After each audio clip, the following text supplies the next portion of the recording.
You want to take things to the next level. Oh, yeah, I hear you. And it's not all about, hey, it's not all about just humble pie. Hey, you need to be more humble. No, sometimes like you need to fly, bro. Go further, higher. I'm here. Let's do this. Oh, I hear you. No, I see what you're saying. You're saying sometimes it's just good steadying, but sometimes that friend can actually challenge you in the other way because they know you. Or you need that friend to also challenge you in the other way.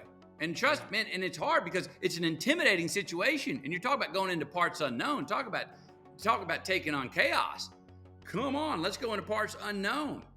Higher, further. That fame thing is wild. And so to have a friend that's also, hey, I know who you are. We know who each other is. You're essentially the man you always want to be, right? We've talked about that on many a night, many a journey together, many a road trip together. Who the man you are, what you care about. And I'm going to help, we're to care about those same things. Now, let's get it on. How are you? Doing pretty good, man. Can't complain at all. Yeah. Got stuff to look forward to. Family's healthy. Wife still likes spending time with me. I still like spending time with her.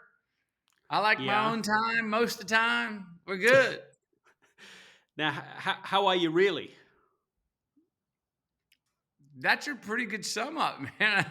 Really. Look, I got things to look forward to. That's always, I'm excited to wake up each day. I'm putting days together that I got plans I look forward to. I feel like I'm earning my weekends. That feels good. That's interesting. And I'm also looking forward to Monday when it comes. Yeah, I mean, those are good tests. I might be reading too much into this, but like I make a point of really listening to people when they tell me how they're doing. Not like through the motions, like what's in their tone of voice. And you operate at a very high level of intensity anyway, right? Like that's my observation.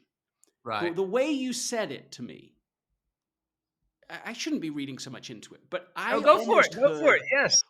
I almost heard like a kind of, I don't know, like sometimes when people are like, man, I don't have any complaints, let's go forward, this is great. It flows. And sometimes it's like, man, I better say that to myself to keep myself going, to keep myself moving forward. Yeah, the dog's speaking for you. You hear the dogs talking? They're either agreeing or disagreeing with you. Dogs, hey, who pulled up outside? Look, I hear what you're saying. I'm not. I don't say that in a way like, man, I'm not doing good, but I'm gonna keep a positive attitude. I'm not. It's not what You're nowhere close to that. No, not even close. Thank you, Harley. Quiet. No. It's a early morning for me. I'm on my first glass of tea. Ask me how I'm doing. I'm like going, man, I'm pretty good, man. I slept good last night. I got my 9 hours of sleep.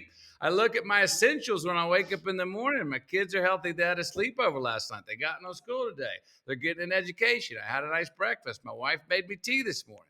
We had a good morning together. The house was quiet. My mom's in the house. She's still sleeping. I'm like, it's Thursday. I was like telling my wife this morning, I was like, man, the weeks are going by well. When you get to Thursday and you go, ooh, we're past the first half of the work week. And it feels like I've already put in a solid good 3 days. Hey, weekend's coming. What's the plans?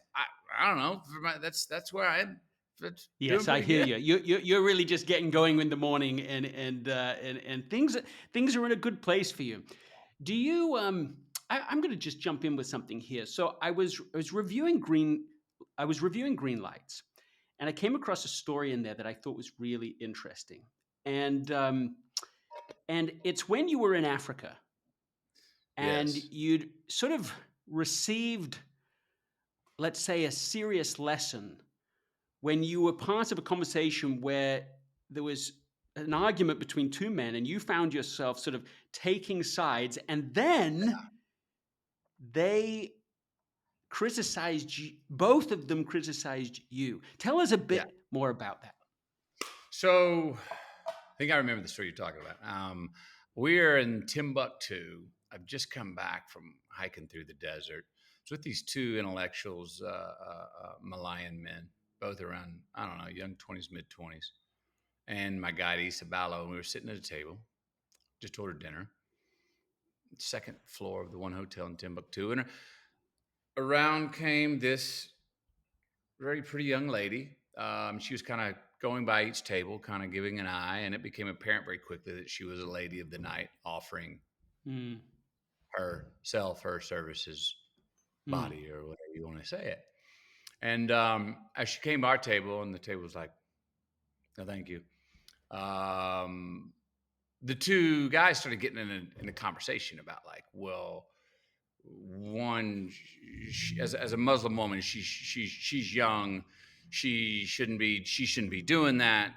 That's not responsible of her. Da, da, da, da. And the other one was like, well, you do not have place to judge. You do not know where she come from. You do not know why. Blah, blah, blah. I listened to this conversation. These two go back and forth. And when I got a gap about 5-10 minutes in their conversation, I decided to put my voice into the side of, what, I happen to agree with my man here that, she's young, healthy, seemed to have all of her, everything, all the abilities about her that, maybe she flat turned in her cards too early here to say, I'm going to, be a form of a prostitute. And as I was taking that person's side, that person, the one who was arguing that, no, she should not be doing this, jumped me and said, it is not about right or wrong. It is, do you understand? And it shocked me to put my butt back in the chair a little bit deeper to go, well, I was arguing the right or the wrong of that. I thought that's what they were arguing. The right or the wrong. And it's sort of, you see it in European conversations, especially stereotypically the Italians. They're very demonstrative. You think they're in like a fight, and they're like, no, they're actually talking about how much fun they just had doing something. And that's what these two were doing. And then he threw out another line. The other guy threw out another line. What was the other line that he threw to me? The Africans throw those proverbs that are non-negotiable out there. Like, it is not about red, wrong. It's, do you understand? Yes. And the next proverb. What did I say? Oh, so no, go ahead. No, what was the next thing I said? What you said in this, what you wrote is you recognized in this a different way of communication than what Americans are used to. One based not on trying to win arguments, but on trying to understand the other person. Yeah. Yes. And I want your thoughts on that. Because this opens up a lot of what I'd love to continue to talk about. Yes. And I want to come back to this, but the word I'm really big on unpacking the word admittance right now. We need to admit some things before we're so quick to judge things today. We love to judge. We love to disparage the opposite, vilify the opposition. But yet we have a lot of things we have to admit, like the lies we tell ourselves, the lies that we listen to, that we give credence to and give truth to for our own entertainment, and say, well, I'm going to go ahead and believe that's true. I'm going to act like that's true when we know it's a lie. So what I got from that was, and I'm guilty of this too, and I like to say this is something I'm also trying to practice. When I say we, I'm including me. I'm not talking to just everybody. I'm including me when I'm saying this. The right and the wrong. Okay, we need to discuss right and wrong. There is right and wrong. But that judgment gets ahead of our admitting what might be true sometimes, which is a greater thing to understand, just the truth of a situation before we start getting moralizing a situation, getting moralistic about a situation. And I have to be reminded of that all the time, because I go moral. I go moral. My great teacher, Penny Allen, my great mentor of 19 years, would always go, quit, Matthew, get off your high horse of moralizing right or wrong. The big question is true or untrue.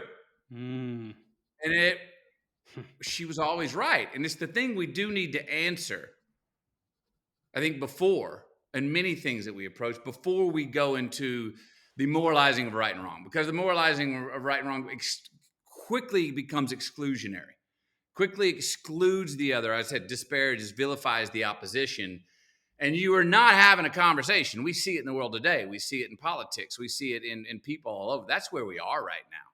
We are not admitting. Well, let's just say, okay, if I'm a Republican or a Democrat, going to look at the other side, we immediately go to vilify the other side. Well, let's in that conversation, let's also admit, you may have those opinions. Let's also admit and say out loud and share, what about that party's beliefs are assets to you? Do you say, now I do like this about him. I do like that the left has this empathy and this understanding. And I do like that the right, really is fiscally responsible, or whatever those things are. And let's admit those in the same conversation, because we don't do that. And that's one example. One of the things I love is this idea that there is a space between agreeing and disagreeing. And in that space is our ability to understand. And in our ability to understand is every other productive conversation, any chance of any progress. And it seems to me that this space, it's almost like people don't know it exists, but somehow the polarization just is removing it even as an option. And I think that's as dangerous or more dangerous than any of the other issues people are disagreeing about. Your thoughts? Well, yeah, look, we all want to win. And we want to win right now.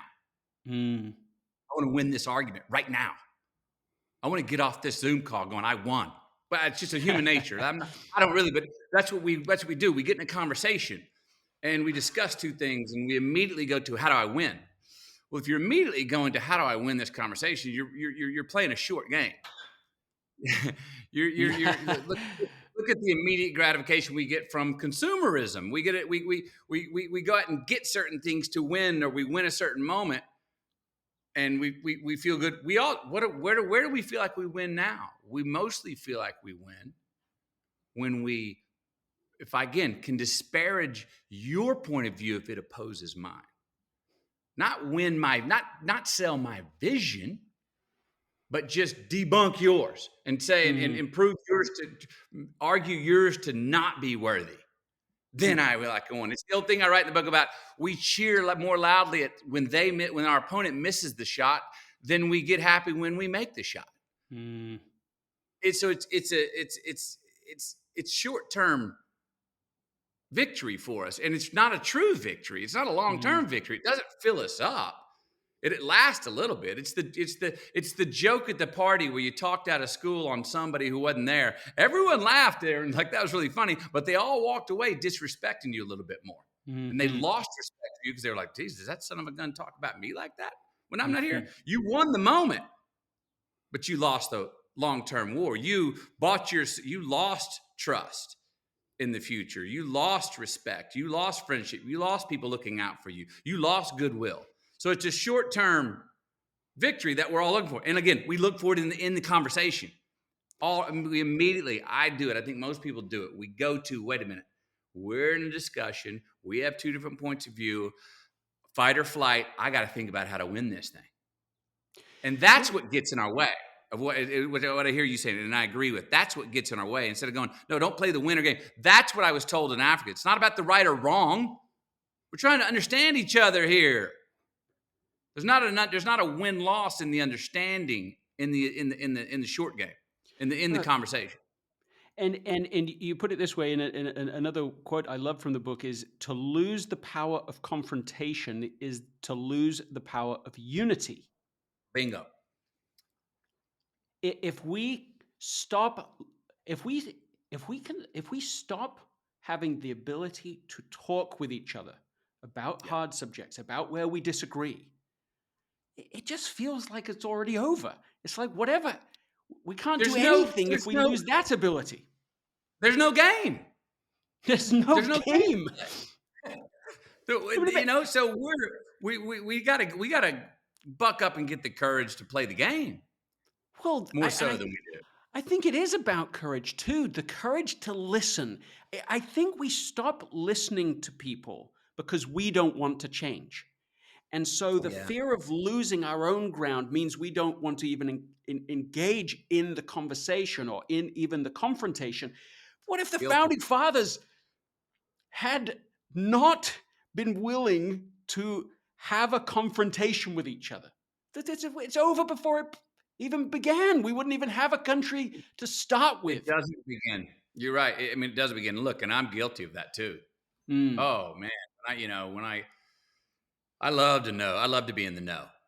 I mm. love to know what I know and test it and go, man, that works, and I'm going to stick to it, and I'm riding that horse. And then if you disagree, I'm going to stick to it instead of going, no, this other alternative, this other example that doesn't fit my little world can also be true, can also be an additive. Now, I have to ask myself in mid-conversation many times, McConaughey, do you have the courage to listen to this alternative point of view and go, but what's hard about it, like you said, and it happens to me, I sometimes don't want to because I'm like, oh, I got to unpack. I had it all crystal clear. It was all working. Now, wait, I'm not ready for an amendment. Oh, man, hang on. I'm not ready. I don't have room in my brain to compartmentalize and add something else to that, a subset to that theory. Hang on. And that's just fatigue or lack of courage to do so. Yeah, but that's interesting. You just made a connection that I think's really important. And that is that perhaps just the general overwhelm and overload and exhaustion that people are in, beyond Yes. just the polarization of social media and all that we normally point to, but just if you're overwhelmed, you're like, I don't have any mental space to have to rethink my life the way that you might see it, and so on. And it's like an impatience born of overwhelm that I think And is it's real. non-trivial to what's going on. But let's admit that that's okay. Mm. Let's admit, gosh, damn it, man, I'm tired. How many times we got with our kids? Yes, I'm trying to explain it to you, but man, it's 9:00. I've been up since 6. I got to get up at 5:30 tomorrow morning. I am beat dead dog tired, man. Why? Because I said so. I don't have time to explain it so you can understand, because I said so. I'm your father. I'm your mother. I've been around here 50 more years than you. I've gained experience. We'll talk about the why tomorrow. Right now, go to bed. That's real. We don't need to tell ourselves, oh, so feel bad about that. You were supposed to stay up till daybreak if it took till that was the time needed to explain it to you. No, it's an understandable thing. I'm exhausted, overwhelmed. That's enough. And so let's admit that that's okay. Let's not judge that. Let's not pounce you and I right now on going, that's right. That person needs more courage. That's right. You better find the fortitude to wake back up and engage in that conversation. Let's first admit and go, sometimes we're just exhausted, dude, like you said. Well, and I think that if I use the word admit that you're using, it's like understanding yourself is part of creating this space for understanding. I mean, it's not just understanding the other side and wanting them to understand us.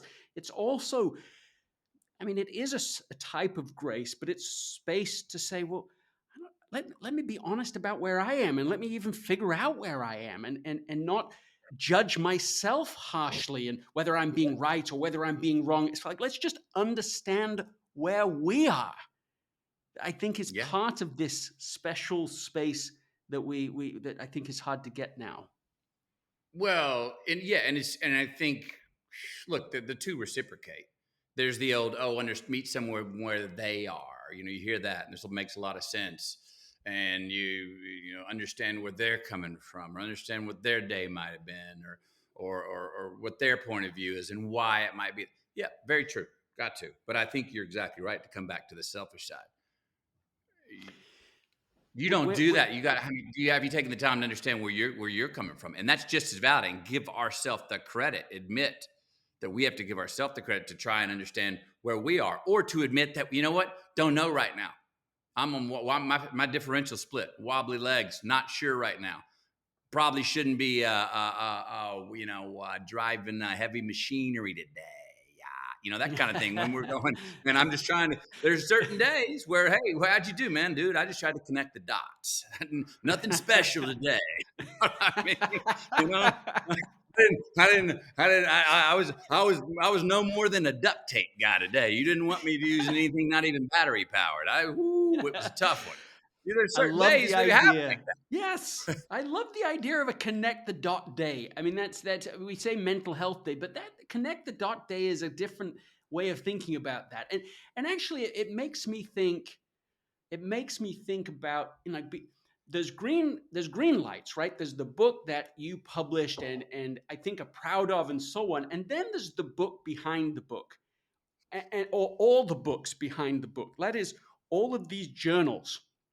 And it seems to me that this has been a serious part of your connecting the dot process. Like you without your journals are a different person than you are today.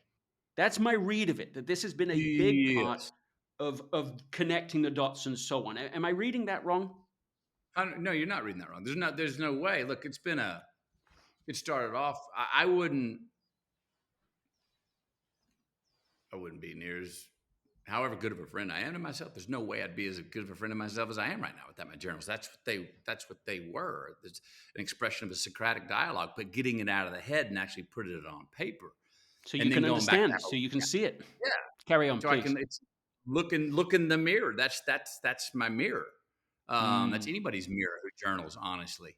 And it's not it's not a mirror that makes us look like a circus mirror, that makes us look more out of shape than we are, or more messed up than we are. And it's not one of those mirrors that's on Beverly Hills in the Gucci store that makes you look 3 inches taller and more perfectly fit either. It's an honest mirror.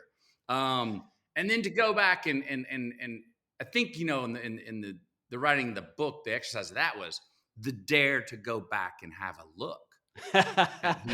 That's different. That's scary. Woo! And I did not like everything I saw. I was embarrassed. I talked to you about this last time we talked. It was, oh, geez, dude, that places where I was arrogant, thought I was a know-it-all, and look at me now and going, oh my gosh, no, but again, looking at it and going, well, at least you had the arrogance at a certain time to get that false arrogance gave you the confidence to put yourself in positions and take risk, Matthew, where you ate crow and learned good lessons and did evolve. So don't be boo-hooing the arrogance. Let's admit that was okay. That was part of growing up. There were also times I was so lost and confused from looking back at myself going, dude, wake up. And going, no, well, you wouldn't be able to say wake up now unless you went through that then.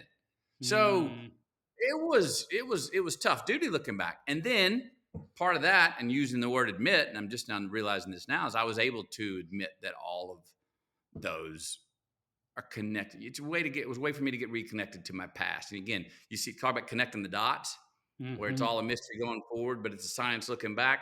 The dots connected to how the heck I got to right here. Which, when you connect the dots of our lineage from the past to now, whether we're talking about what did we do last night what do we do when we lay down and get horizontal at night and go through the day, or what do we do when we wake up and just connect the dots of what our goals or plan are for that day? It can be short term. It can be the next hour if you want it to be, but you connect those. Well, the future, it's not like you know what you're going to do. It's just, it's more clear.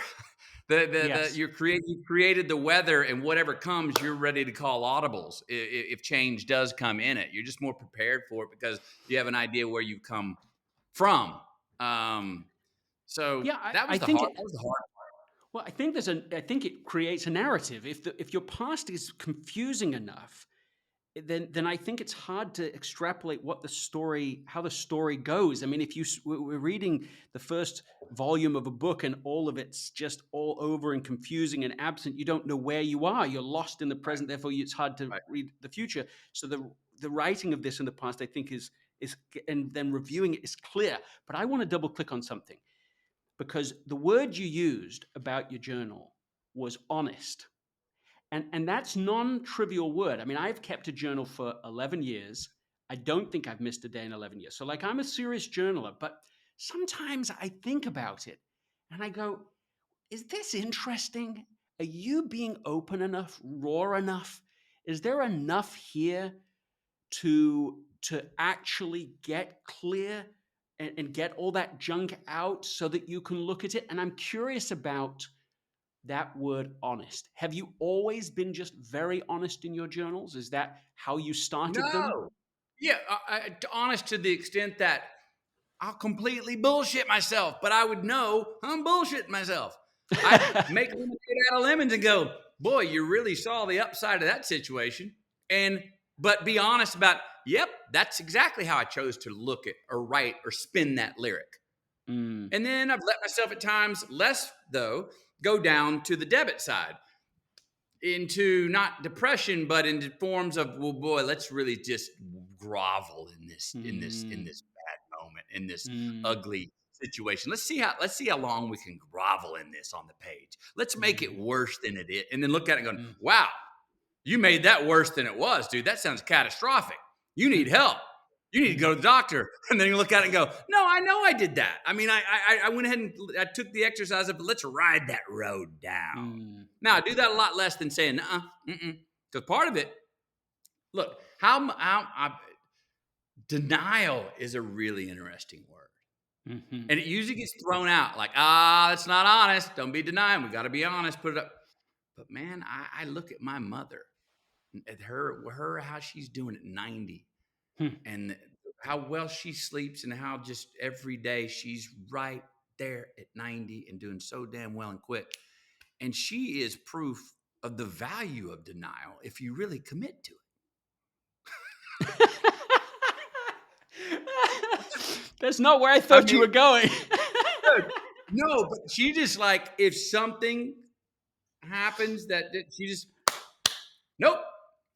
And doesn't go back and reconsider, like, well, should you have given that kind of crappy situation more credit? No, I shouldn't. Actually, I'm saying it didn't happen. But she knows it happened, but there is no discussion, no subjugation. It's gone. And I look at that and go, she's not living dishonestly. She's just franking up front about everything. But she's also much less considerate than I am. Where she's just like, people will get over it, and I'll get over it. She thinks, because she gets over things so quick, she also trusts other people. Hey, get over it. It's not a big deal. Quit hashing it out. Let's move on. We're people. Made a mistake. Next. There's value in that. Well, that's so curious you're saying that, because I knew somebody in his 90s who would, in his 90s, is on he's going maybe 2 hours on his 2 hours on his mountain bike. And then he's just playing and playing with his life and serving too. And here's what I noticed about him. He would not do negative. He wouldn't even he wouldn't just go, oh, I'm not going to do negative. He wouldn't even participate in it whatsoever. He might sentence it with you very happily, just walk away if somebody starts talking about something. He just wouldn't do it. And that didn't seem like just a temperament thing. Maybe it is, but it's like a decision. I'm not wasting my time on this. I wasted enough time. Do it. Yep. Was your mother always like this? Yes, always. Wow. She just, I'm not dealing with that. I'm getting over it. Everyone else has to get over it. That's it. That's not done. And then actually to the extent of denying that it was even that she thinks she will consider it, and not like an intellectual practice, just in her core, it's fiction. Like what? Like, give me an example. Give me an example of the fiction moment. I mean, recent example. It's a recent example. Oh no, any example, fine. Well, last night we took the two of them out to dinner. I don't know if I'll get to the point here, but I took them with that to dinner. There was a local musician who played a bunch of songs Mom knew. We all sang along to some songs. We got back home. It's 8:30. The kids are gone having a night out. We were going to watch something. Mom's like, come on, let's go watch a movie. I'm like, Mom, I'm getting up. I'm talking to tomorrow morning. And Craig, I'm actually, with the kids gone, this quiet evening sounds great to me. And me and Camilla are going to go to bed. And she starts chastising me in a fun way, but also a real way. Like, I'm 90, you're my son, youngest one. And now Wednesday night and you're going to bed. You got to go. What's wrong with you? Called me a bunch of different profane names and things, all in good jest. She's giving it to me, right? Just giving it to me. My point is, this is another part of her vitality. Loves controversy. We ended up talking for 30 minutes and it's like, look, Mom, this argument was more entertaining than going to watch a damn movie for you anyway. So we got another 30 minutes. Now, good night. I love you. Right? But she lives on controversy. If things are going smooth, if it's a smooth running river and everyone's getting along great, she throws a wrench in on purpose just to jackknife everybody up and go, yeah, now we're alive. Yeah. Now, that didn't quite directly answer your question about an example of her denial, but that's her denying going, I'm going to deny that everything's just calm, cool, and collected, and we're all kind of locked in and know our stuff. Come on, I'm going to get in the middle, and I'm going to throw a wrench in this. I'm going to stoke the fire because come on, let's wake up. And that's part of denying. Her denying any sort of kumbaya existence. Well, what you're describing is someone who is going to live on their terms. That's what you're describing. And not looking forward to dying, but not afraid to die. And not afraid of it. Looking forward to it. I've never heard anyone in my life. And this is another trait she's got that I love. No one forgives themselves quicker than my mother. I tell you that she wakes up, she gets up to about 80s. You know how elders, you're revolutionary young, you get middle age, maybe children, you start to realize some things your mom and dad taught you were right. And you're like, yeah, you know what, they had a point there. And you got to get responsible. And then around seems like 60s, most of turn back into revolutionaries. Now, I don't know if that's coming into what's considered the third quarter or fourth quarter of life where you're like, hey man, death's next. F this. I'm not consideration nothing. I don't give a damn. Whatever it is. But she became a real revolutionary again. And I would go to her and go, she'd do things about, Mom, you just flat out lied about that. Oh, she'll tell fibs all the time. I mean, right. She's told fibs about being married to a man after my dad passed away so she could save $150 at the country club fee a month. All right. And thought she could get away with it. All right. I mean, shameless. But I went to her and I was like, look, these things, come on, Mom, you taught us not this and not to do this. Do you have it? What about your own conscience, Mom? Do you go to bed at night with any consideration of like, let me go back to my day and think of what I could do better, or what do I regret, or what I want to improve on? She goes, oh, honey, I got a long list of those. Every night I make a mental list of things. I look back and I go, oh, I could have done that better. Ooh, I want to improve on that. She lists usually a list of like 20 to 25 things. And I'm listening. I'm going, yes, okay. And she goes, you know what, though? The thing about it is, when I wake up in the morning, I forgot them all. And that's her. And I go, is that denial? Is that shallow? It's not shallow because she's not a shallow woman at all. But that's her choice to go, bam, I'm not into. She's like, I'm 90. This is what I do. I'm not into self-improvement. I like my daily life, how I go. I got my ritual, how it goes. I like adventure. Come on, if anyone's going, I'm going with you. And I know I'm 90, but wait up because I'm coming. So engaging in life, but walking away from any sort of negative or boring situation. She doesn't have time to be bored. But you're describing something very, it's very decisive way of living here, right? Because you're just going, I'm not going to hold on to grudges. It sounds like a very grudge-free life. Is that true? Am I hearing that right? Is that part of the 100% advantage? grudge-free. We had one grudge, and it was with the twin sister, and they got over their stuff. But there's no grudges, and you could not hold it. She won't hold one. Look, she's got that thing. It's why her and my buddy Woody get along so well. Woody Harrelson. Yeah. They got that thing where, look, Woody will show up 3 days late to your own damn wedding. But you can't be mad at Woody. Because if you showed up 3 days late to his wedding, he'd be like, it's okay, bro. Anything anytime you go, come on, dude, you go, I always go, I could do the same to them. And they'd be like, it's fine. My mom's got that same thing. No grudge, no condemnation. Hey, it's over. Forget it. Forgiveness quick. And you go, at times that I'll get upset with her, I go, well, if the shoe was on the other foot and I did it to her, how would she feel? She'd be like, oh, that's right. She'd slough it right off and go, hey, no biggie. So you can't condemn them. You know what I mean? Because they wouldn't condemn you. And what's the advantage? Like, what's the advantage for well, tell me about how it is with Woody.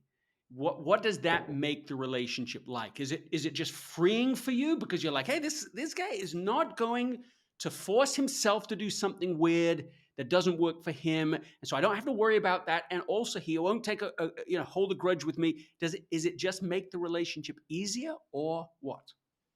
Well, it does make it easier. Sometimes, I mean, look, there's a great childness. That's a childlike quality in many ways.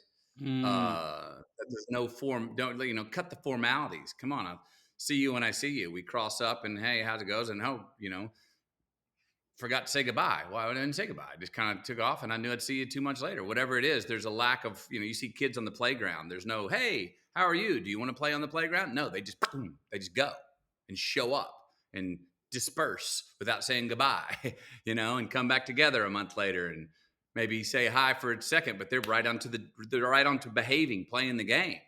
So there's no sentimentality that comes with them. There's no sentimentality that comes with like what my relationship with Woody or my mom. It's there's no burden. Lot of no, there's no. It's light. It's easy. It's free coming in. It's free going out. And it's it's net coming in and net going out instead of like finances, which are gross coming in and net going out. It's net. It's easy because when you flip it, it's the same exchange rate with their behavior and your behavior. If you did the same to them, it's the same exchange rate, the same judge and jury, which is really no judge and jury. It's free. It's low maintenance. It's low maintenance. Now, it can be a little maddening because I'm a structure guy. I like my timetables. I like to have things lined up and go, well, this is planned. And the reason that was said at noon was so we could relax, walk without rushing, and show up at our 3:00 thing, which was perfectly timed for this, which was perfectly timed so we could show up at 6:30, which was sunset.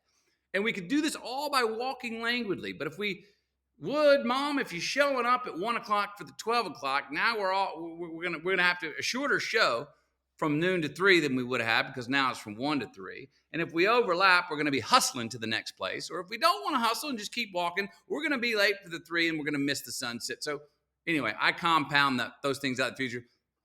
They don't. They're like, what are you talking about? What are you doing? Silly McConaughey. So we that we go back and forth and jack with each other on those fronts. I just read today that over the last 20 years, the number of friends that people have across like both men and women, the number of friends that people have. Do you know what? I'm going to pull this up so that I'm not just misquoting this because I think it's related to what you're saying. Was this that New York Times article? It might have been. I just saw the. Let's see. No, the source of it was.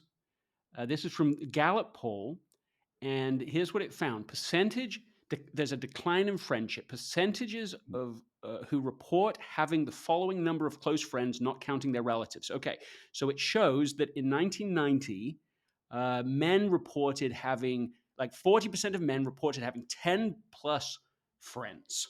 Okay. And now the average is down to 15%. And for women, it used to be 26% said they had 10 plus friends, and now it's down to 11%. Now, you could break down more detail to what I'm saying, but that is a pretty serious shift from 1990 to now. So over a 30-year period, a significant reduction in the number of people we would call friends. Has that happened to you, or has the opposite happened for you over the last 30 years? Oh, that's a really good question. My first hunch is to say that probably has happened to me. I have more friends and acquaintances, more Yeah. acquaintances, less what I would call really good friends. Part of that, and my brother Rooster's like, he's great. He's like, who who would want less friends? He has so much energy. Mm. He has thousands of friends.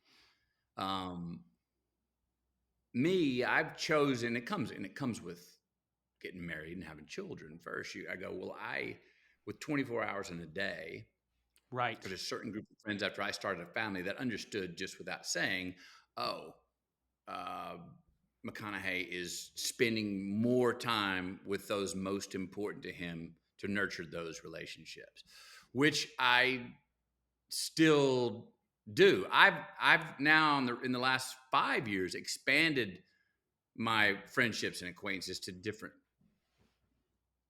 people.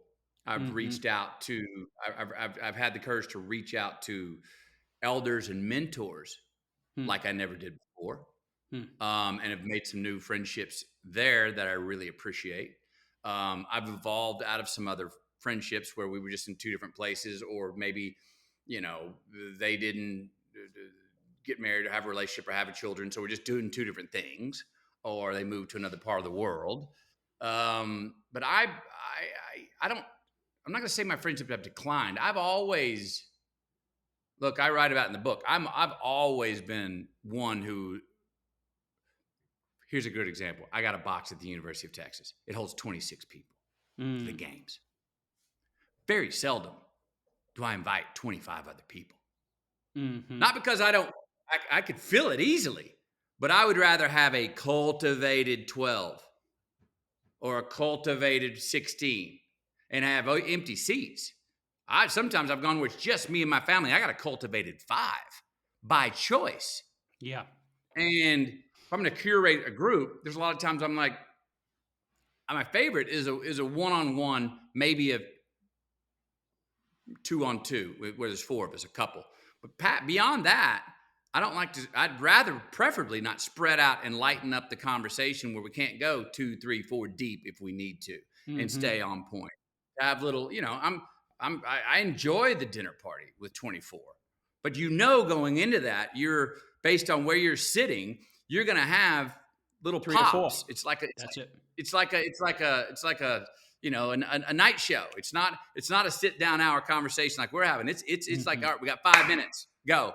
And you're going to have little pops here, and you kind of got to roll with it. It's a different rhythm. They're fun, but you're not going to go in deep unless the person to your left or to your right, you actually get into one of these great one-on-ones in the middle of that, Yes. which those aren't really designed to do. Yeah. So I definitely am someone who, I've got a lot of. You prefer less but better.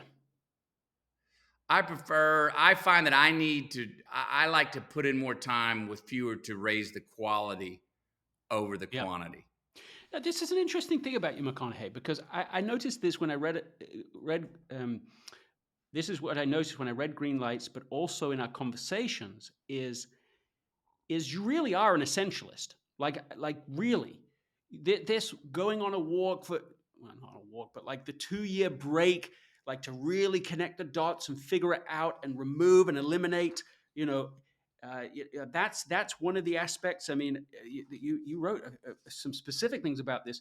Knowing who we are is hard. Eliminate who we're not first, and we'll find ourselves where we need to be. I mean, that is essentialist.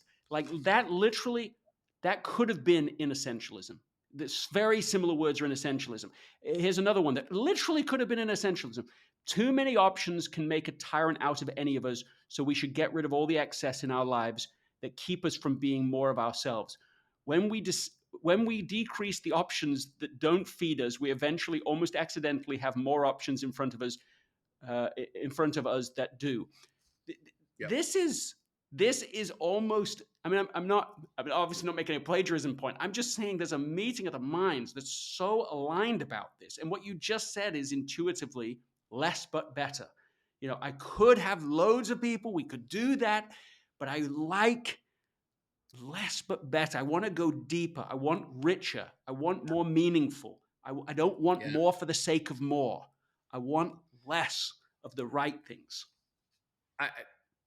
Yeah, I want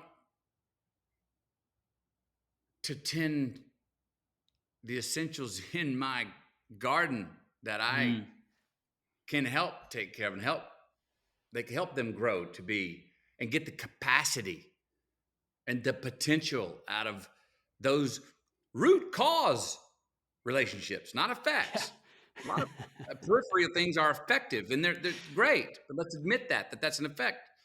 The cause, the root source, starting with ourselves, yes, and then our closest loved ones.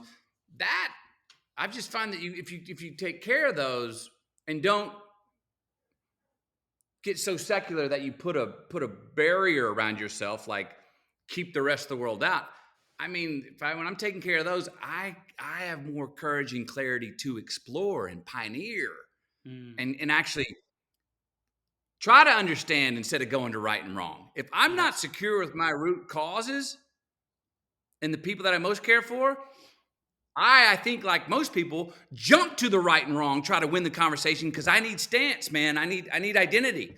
I need security here. But if I'm secure at home, it's like we say that about kids. If a kid's secure at home, they're going to be more secure to get out of it and go check things out. I find that for us adults as well. If I'm secure with my base cause and who I am and what I love around me, I'm much more adventurous to have open ideas and have a liberal mind to like, hey, I've never thought of that. Hey, you want to see what's on the other side over there? Let's find out. Right. Much more courageous to do that, to go into new unknowns. Well, you're capable of being vulnerable out there because deep down you're not vulnerable. Deep down you have a strength and a good foundation in those relationships. I always think this. I think when my relationship with Anna, my wife, is strained, like if my relationship with her is going badly, nothing is good in my life. No. If my relationship is good with my wife, it's like nothing is really bad. It's like I can deal with all of that out there. This is like so serious for me. Is that true for you? 100%. I mean, I could fake it. I've had to fake it before.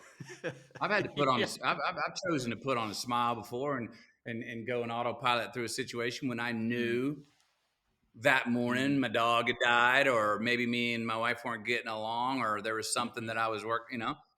Yes. But man, that's hard. That's hard work. And I on that, what that makes my mind say reminds me is, look, when we take care of our root causes, ourselves, our relationship with our wife, our parenthood, our close friends, we are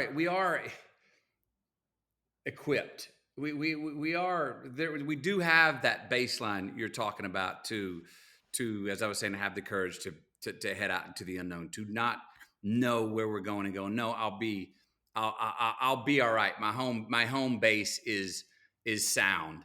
To go back to what we're saying earlier, I think there's just unlimited potential in how well we can get to know ourselves and take care of our closest loved ones. I just think we're just barely scratching the surface, even if that's all we did. Now, let's go to the extent. Okay, so go be a monk. Okay, you want to really talk about it? And you want to go get to know, take care of the root cause yourself?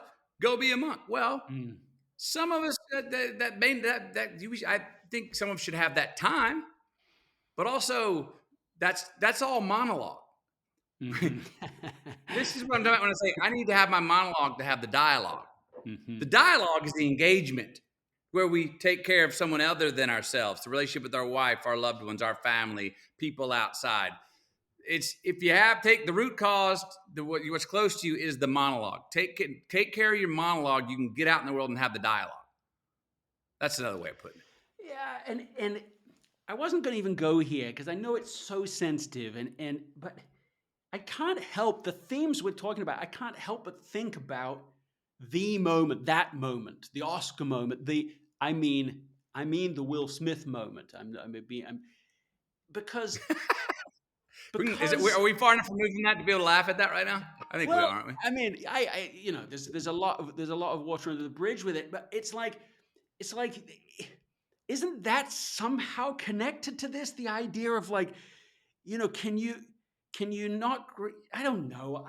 I don't want to psychoanalyze it. I don't know what's going on, and I No, certainly go don't want to for be it. critical. But it's like, isn't there something to be said here about this? If you're centered, if you're in a certain place, then you can handle what's going on outside of you. And if you aren't, then you're going to get Oh, uber reactive. okay. Yeah, I've had yeah, bad yeah. moments. I Yeah, yeah, yeah. haven't done that, but I have had moments I'm not proud of. In Right. and I'm not, but I'm just not on a world stage. So nobody Right. knows, nobody But let's cares. let's admit something though on that before we even and just before we judge even that, let's admit a root cause there. Um, so we're basically saying have yourself an order so Mm. you can then go navigate the chaos. Easier said Yes. than done. Because what'll happen though, if you sit there and you say, "Hey, I don't want to go out and risk, not knowing I don't want to get out and risk and not knowing my compass." We have one leg too. We're too hanging on to order too much. We're maybe not taking on chaos enough to go find out and have to call an audible and go, "Geez, I don't have the resources I usually need to clarify this situation. I got to wing it." That's good. Now it's a fine line. At that moment, for whatever reason, Mr. Smith was over his skis. He was over the tip of his skis. Yeah, that's a good description. The moment whatever happened, it was the outside world overcame and his inside centeredness for whatever reason. I got theories on that, but I mean, do you then go, that's who that person essentially is? Well, a lot of people do. That's part of that. Let's admit, I don't know. That sounds like more entertainment to go, that's who that person, now the real one came out. Mm-hmm. We'll watch that. I think, I don't think that's true. That's not how you see it. No. He had a bogey moment. He shanked it. To use a golf term. You know what I mean? Well, what you said, he shanked it. but what you That's said all. there was quite compassionate, because what you're saying is, yes, okay, it's an extreme moment, and you're saying, yeah, it's a mistake. You're saying that too, but you're also saying, like, all of us are are trying. Well, you're saying if you want to make progress and do great things in your life, you can't just be in order. No. Yes, fine. No. We don't criticize people who just live in order because they don't cause any problems. Yeah, but they're not out creating either. They're not No. doing perhaps great things in that sense either. So you're saying, Right. look, you're going to have to try and manage that chaos and order in a way that's productive. Okay, he went way over on the chaos side there, but you're trying to allow for I think something like the creative process Right. that And it that, just, that yeah.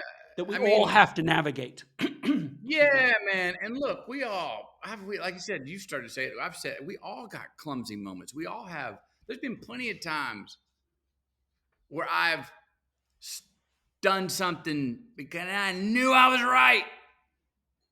But man, it was sure as hell at the wrong time. Plenty of times I got a point to prove, but I'm like, dude, remind yourself, you don't have to go prove the point. There's plenty of times you got to look, circumstance, situation, timing.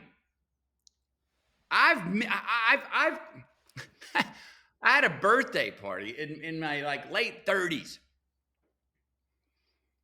Ninth birthday party with my friends. And next day, talk to my friends. They're like, did you have a good time? They go like, not really, dude. Like, why? I go, you weren't even there. You were over in the corner.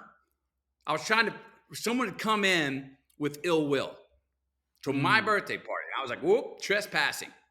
And I cornered this person and went on, got on my pulpit and went on for like 3 hours. I missed my own party. Wow. You let them have it for 3 hours. We went at it for 3 hours and came out of it with a hug and understanding. But I turned around, everyone was gone. I missed my party. It didn't go badly Now, in the end. You dealt with it. You worked through it, but not the right time. Looking back, I'm like, you could have better timing. Maybe you want to tell that person, hey, you want to meet up tomorrow? I don't know. Got a party to have to be at. I don't know. You know what I mean? There's plenty of things I've done that were awkward that are like, oh, yeah, you may be right, bro, but it's bad timing.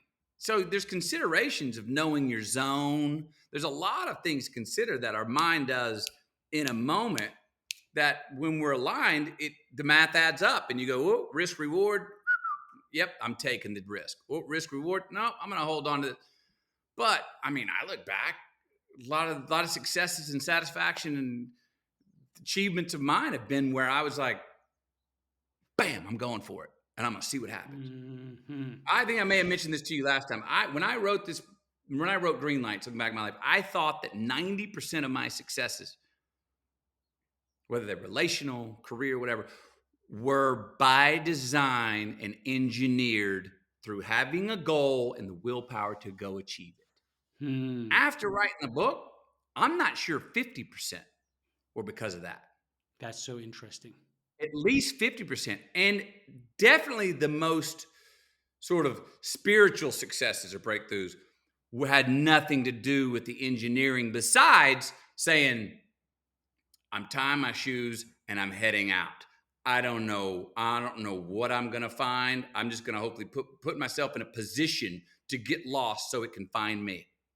It was not it. There was no will. There was no goal. There was no, I'm going away to work out this problem. No, I'm going out because I just got to get away to let memory catch up, to let the divine speak to me. It was jumping off and learning how to fly on the way down. So dipping into that kind of chaos is very important, I think. Hertzberger talks about there being two kinds of strategy.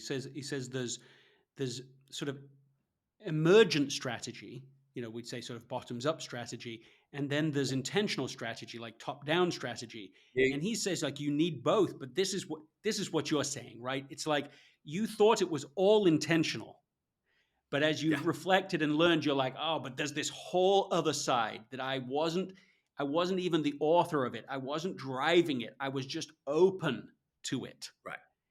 And now looking back, you see it was all intentional. Like I said, it's all science looking back. But I look back, right. It was not intentional. I didn't know it was intentional. So it's also trusting those moments to go, doesn't make much sense to me right now, but I'm going to lean into it. I'm not moving. I'm not going to go to something that can take my attention off of this back to essentialism. I'm going to be naked in this spot and not have all the things that I can go to go, now catch my breath and just endure that and see what happens. That's been some of the great beauties of my life when that happened. But it wasn't top down. But again, looking back, it was trust in those moments. And I go, intuitively, did I know? Do we know? Do we really know when we're in them? And how much is it that we just need to endure the discomfort and go, trust it. It'll coming. But then how much do you have to go, it's time to pull the damn parachute, man. This ain't working. I got to go back. You know what I mean? It's a constant game. It's an art. And it works sometimes and it doesn't others. And hopefully when it doesn't work, you don't have a public moment like someone we were talking about earlier who all of a sudden you're just, crushed and you're going to have to work your tail off to get back. I don't want to, we built things in our lives. I want to take risk. I don't want to be foolish with what I built though. I don't want to be foolish with my family, foolish with whatever wealth I've accumulated. I don't want to be a fool with it. Mm-hmm. But I also be a good steward of that without trying to control it. Bunker down either. Yes.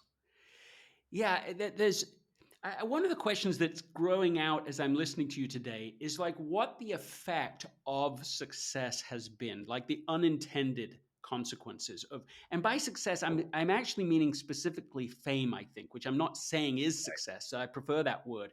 But like, for example, when we were talking about Friends, I remember the Beatles saying something like this, that they said, after a while, they said, we didn't know who we could trust. And they went Sure. further. They said in the end, we will, towards the end, they said the only people we could trust were the people who had known us before we became famous. Because so many people were just coming at, and they just, who are you? And what do you want? And so on. Do you feel that, or you feel somehow different to that, more centered yourself and like, no, I'm still just, I don't know. Do you relate to that? I do relate to it. And I definitely went through that stage of feeling like I could only trust those who knew me before. But I also had to deal with the other side of that coin is a lot of people who you knew before, they change more than you do when you become famous. That's Which interesting. never really gets brought up, but they do. You mean in like a jealous way? Is that how they change? How do they change? How did you see them change? Jealous of attention of, you succeeded to maybe you gained fame that maybe they didn't get. And so just to see you where if you had a screening at the Cargill Theater at your local towns where you grew up, and there's a crowd of 500, your friends may see, well, man, I used to come here to the Cargill and it was just the four of us. Who's these other 496 he's talking to? Hey, who do you think you are, man? Oh, big time. Oh, and you're going, oh, dude, come on, no. So yeah, there's a bit of that. So the person, that's interesting. And then Jim and Jane Call, who were merely acquaintances, maybe played on the other baseball team, and you met them, you ran into them once a summer. They come out of the woodwork, and they're like, dude, it's me, Jim. What's going on, bro? We got to hang out. You're not going, we never hung out back then. What makes you think we got to hang out now? Oh, so you too big time for me? You get that. That happens. So you're saying, which it makes sense, that it changes relationships for people you've met since, but also, which is probably pretty disorienting, it changes the relationships you had before. 100%. So for a while, go ahead. I tell that story in the book of my mom changed. My mom fell in love with my fame. Right. And loved that more than acting like my mother. I had trusted her for 8 years, going like, damn, man. I mean, she wants to be doing what I'm doing. She's watching me going, I'm not enjoying this from the front row. I want to be up there doing that. Well, that's like, and I'm calling home sometimes. That's going to weird you out. Personal thing to talk about. And if I'm going to read about what I shared with her on Monday, what I said Sunday, read about it in the paper on Monday, I'm like going, well, I can't talk to you now. So for 8 years, we had a bit of a strain. So that's somebody very close to me, my mother. So yes, at the same time, the people that were there before, it's hard. Friendships are hard. I have a great friend who we're peers, buddies. He came on and worked with me, and managed me for a while. Well, I didn't notice till years later that that's tough on a friendship, because every bit of success is filtered through the one who's famous, the lead singer. I'm the one that gets all that out of it. They're all of a sudden in sort of a second tier, or perceived to be in a second tier. All right? No one's going to them going, wow, awesome. And so when you have, I think Springsteen talks about it, it all gets filtered through the lead dog. And disproportionately, right? It's not like a few percentage points more. Like whatever people's perception it's all filtered through. Right. So how do you maintain a friendship and an honesty, but yet also being able to look each other in the eye and still have to contest each other and an equal relationship? An equal relationship when the world only feeds through your friend who's now famous, and all the accolade only feeds through them. It's not coming to both of you. It's only feeding through them. So the person that's an older friend before, say, fame comes, has to be able to evolve with that, and the person who's famous has to be able to go, I understand this all comes to me. I need to make sure that we're keeping what's important and what's not, because it's so much comes in and it's brand new for the first time. Shit, you think it's all great. You're like, wow, this is all super. It's all upside. You think it's all upside for a while. It's all green. Yeah, it's all green light. So you look at it, not 2 years later of enduring that, you'll be able to look back and go, oh, that was actually bullshit. Oh, that didn't matter. Oh, that was froth. Oh, that was hype. Oh, that, and it takes time to disseminate through all that. And to have a friend with you that you were friends with beforehand, before you got famous, is helpful to have them navigate. At the same time, it's hard on them. Well, at the same time, you want to take it to the next, you want to take things to the next level. Oh yeah, I hear and you. It's not all about, hey, it's not all about just humble pie. Hey, you need to be more humble. No, sometimes like you need to fly, bro. Go further, higher. I'm here. Let's do this. Oh, I hear you. No, I see what you're saying. You're saying sometimes it's just good steadying, but sometimes that friend can actually challenge you in the other way because they know you. You need that friend to also challenge you in the other way. And trust, man, and it's hard because it's an intimidating situation. And you're talking about going into parts unknown. Talk about taking on chaos. Come on, let's go into parts unknown. Higher, further. That fame thing is wild. And so to have a friend that's also, hey, I know who you are. We know who each other is. You're essentially the man you always want to be, right? We've talked about that on many a night, many a journey together, many a road trip together. Who the man you are, what you care about. And I'm going to help, we're to care about those same things. Now, let's get it on. Let's go. Let's fly. Come on. I got your back, bud. I'm with you. I've got an eye out with you. Let's do this. I understand you're David Lee Roth of Van Halen. I understand all the accolade comes to you. I understand you're Jagger. You know what I mean? Come on. I know we used to be, stand next to each other in the band. I got it. You got the mic. I got you. Let's go. Mm-hmm. It takes both because sometimes that person can hold the person back. Well, and yeah, totally, and that's really what I think you're describing here. This puts me in mind with something. The first is that I write this little newsletter, and somebody responded to this completely independent of this conversation. They didn't know that we were going to have this chat, but he responded to this article, which is all about getting past lesser goals.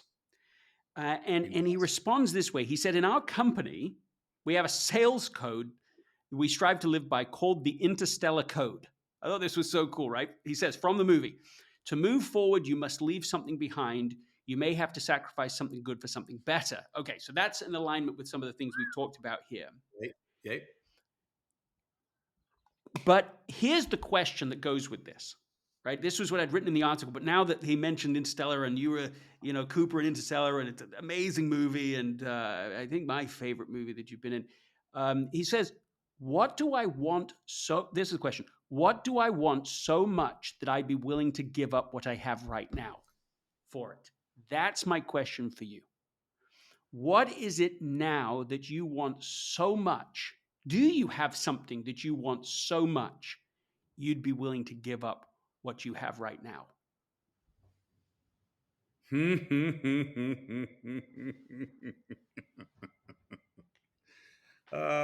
Detachment.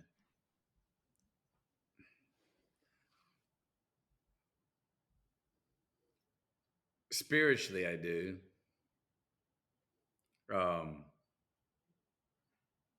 Mortally, no. There's nothing man-made in this world, on this earth as I know it, that I want so much that I'm willing to give up what I've got now. No way.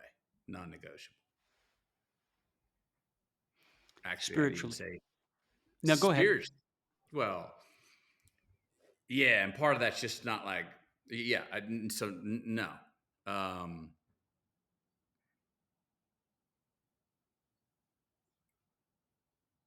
Spiritually, I'm working to combine what I'm building mortally into immortality. Look at me as a father. That's when you become immortal. When you become a father, you have lineage that's going to hopefully go on and live past you. I have things Camilla and I've built in life that we're working with our kids now to hand down to them so they can curate and cultivate and work and maintain and grow after we're gone. So I'm trying to build immortal legacies here mortally on earth that will spiritually stay alive and physically stay alive long after I'm gone. That's spiritual to me. Intergenerational contribution. Yes. Individually, and who my children are as people, however much I can have a hand in that.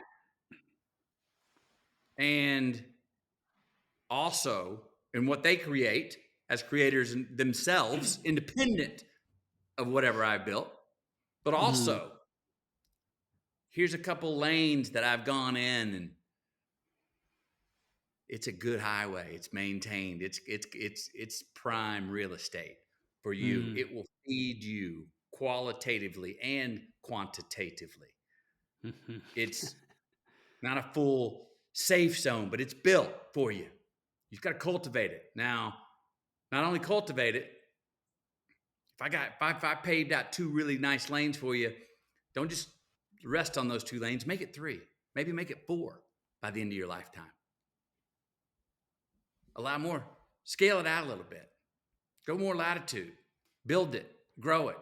That can be higher. That can also be wider. When I talk about quantity and quality, that's what that's spiritual to me in the mortal world. I'm not willing to trade any of that for any mortal thing on earth. I know that's a fool's errand. What I heard you say is that what matters most to you right now, what is not least negotiable, non-negotiable, is being able to invest in these relationships, in your family, in your children, in a way that can help them make a real contribution themselves, and do it in a way that the contribution goes on generations to come. Like to you, yes. That's what I hear. Like that is the priority mission. Yes. As you see it. And that has to do with what I do today. I know that has to do with who I am talking to you right now. That has to do with what I do this afternoon. That has to do with what I do with my free time. That has to do with where my life goes from here and what I do daily to pay the bills. It's not just going, 53, McConaughey succeeded, got your foundation, you got a house, you got a house here, you got a house there. Woohoo! Hang on, just protect all that. Because we just hand that down. That's a hell of a lot more than you ever got, right, McConaughey? Hey, that's better. You already broke a chain. You already upsold it. No, that's there. I'm not going to be foolish with that. At the same time, it's not about those mortal things, those physical flesh items are not what I'm talking about. That's not where I would see the most important. I left the kids a house and they got a vacation house. Past that, forget that shit.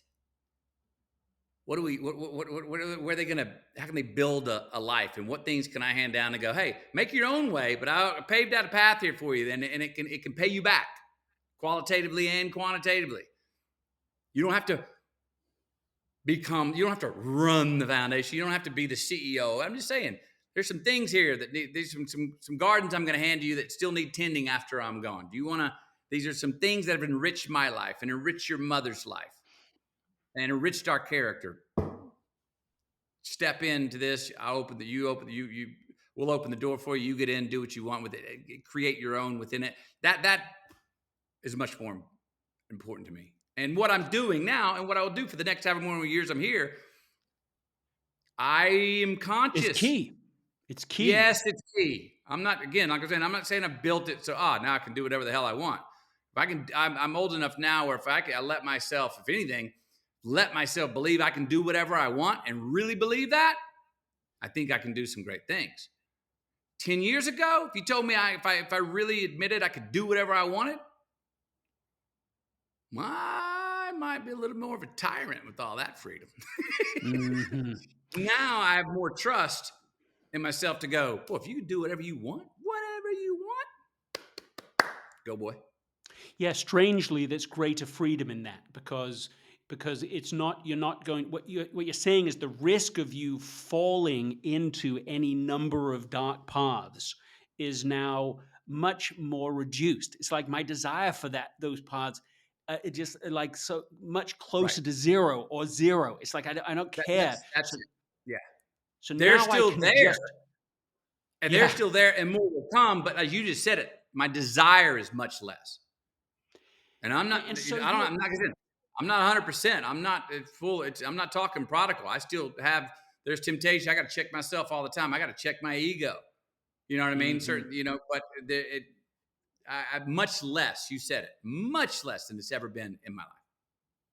Well, and that's what it's doing, and this is why it's sort of this irony of freedom is like having no desire for that, having that sort of, let's call it kind of the worldliness fall from you to at least to some, in comparison, it has fallen from you compared to where maybe you say you would have been 10, 20 years ago, is actually freeing you to be able to dream the next chapter, the next volume, to say, even, both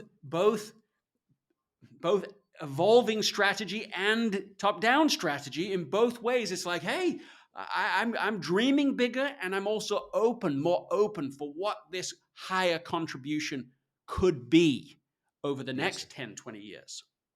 That is where I am. Yes. So this is the thing I really wanted to get to. So I could do it in two different ways, but let me just recall the last time we talked, on air, was I asked you a question in kind of overtime, and it was this question. I said, what is something essential that you're underinvesting in? Yeah. And when I asked you that, you went silent for so long, I thought that the video was like frozen. But I didn't want to interrupt you in case it hadn't, like I didn't want to mess with the moment. It hadn't, right? And it hadn't. You were just seriously thinking about it. And I could I have bring that. an answer now. Now I'm curious. I don't remember what I said then, but I have an answer now. Let's have your answer now. I'll tell I'm you later, curious to but see if it's similar or yes, whatever. It doesn't me matter. too. It's something essential that I'm underinvesting in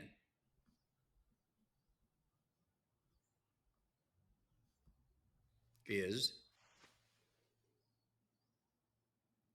my own spirituality, my own.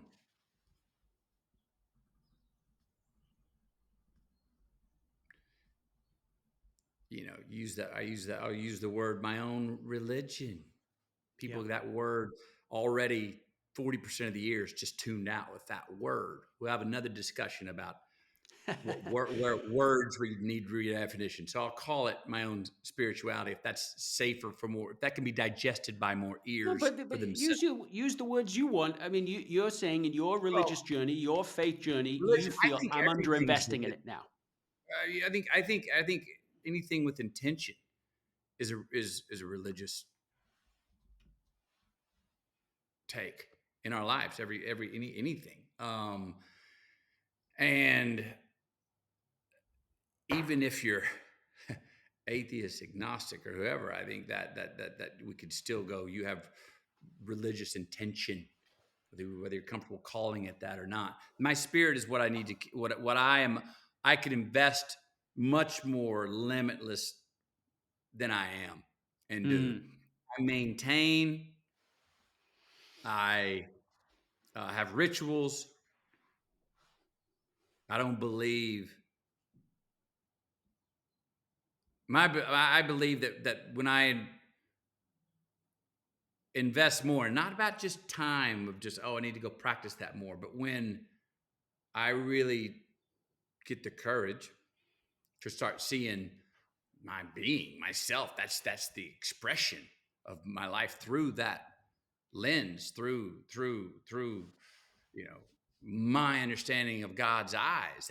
That's when you want to talk about it all being free. Mm-hmm. You want to talk about the essential, about everything else. The chaff gets cut away from the wheat, man. Mm-hmm.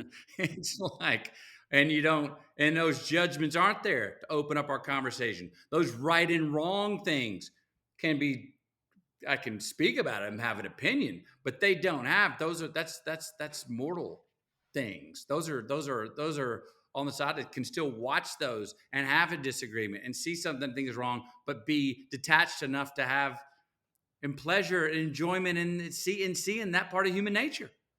I know, I think what you're describing, the difference. The difference is you use the word maintenance versus investment. Yeah. And what you're saying is I'm doing well, maybe I'm putting words in your mouth. You correct me. But like I'm doing the bare minimum to maintain.